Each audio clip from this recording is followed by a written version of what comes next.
Thank you for tuning in.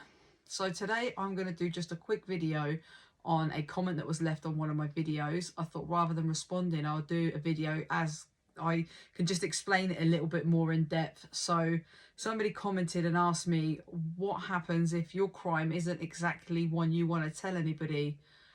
Well, in that case, as soon as you get into prison, I'm going to take it as something that a lot of prisoners are going to disagree with.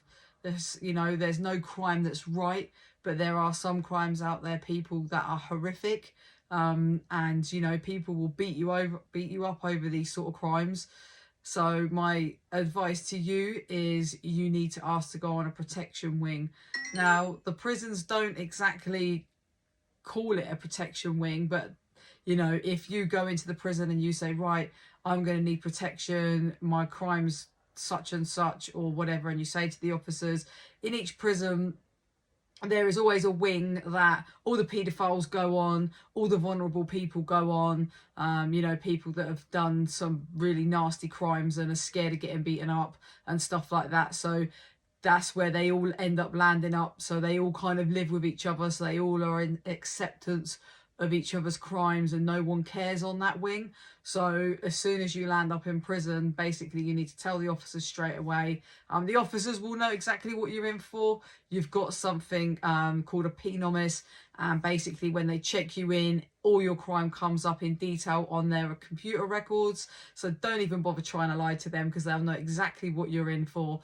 And you can just tell them there and then. You can talk to them in private if you need to and just explain to them, and basically they may or they may not put you straight down onto that wing. I'd say, I've only been in 2 prisons, but in them 2 prisons, I'd say 8 times out of 10, normally they'd go on there. Depending on the officer, if they don't like your crime, they will chuck you on whatever block they want, because they have the power to do that at the end of the day. And then that the consequences of that can be bad. Sometimes people might just not find out, but the minute you say to someone, I don't really want to talk about my crime, that rings alarm bells straight away. And then that intrigues the girl even more, because they want to know what you're in for, because they think, well, why would you not talk about it? If it's drugs or if it's fighting or theft or fraud, they'd think, why would you just not say? So then straight away they're going to think you're a paedophile. They're going to think it's something to do with kids. They're going to think that you're a wrong 'un, and stuff like that. So then they'll end up Googling and finding out. So that's the only thing that you can do. If you don't want to talk about your crime, the minute you land into a prison, tell them you're scared, tell them you're in fear, and then they'll put you down on a protection wing. So I hope that answers your question. Anyway, thank you guys for tuning in. If you haven't already, hit the subscribe button, please do.